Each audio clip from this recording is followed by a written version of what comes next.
But all the best. তুফান বাংলাদেশে খুব ভালো ফলাফল করছে, অনেক মানুষ দেখছে, তাদের খুব পছন্দ হয়েছে।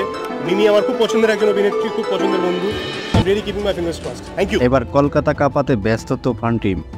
এই ঈদে দেশে সর্বাধিক মুক্তি পেয়েছে সিনেমাটি। তুফান পরিচালনা করেছেন রায়হান রাফি। মুক্তির পর থেকে দেশের বিভিন্ন সিনেমা হলগুলোতে দর্শকের ভিড় লক্ষ্য করা যাচ্ছে।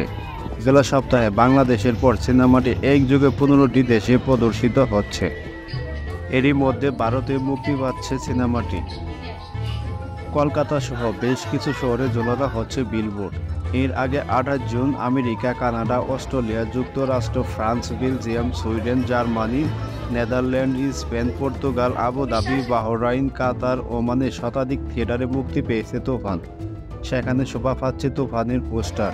তবে শুধু পোস্টার বা বিলবোর্ড নয়, ছবিটি প্রচার করতে কলকাতায় পৌঁছে গেছে তুফান টিম। এমনটাই জানিয়েছেন রায়হান রাফি।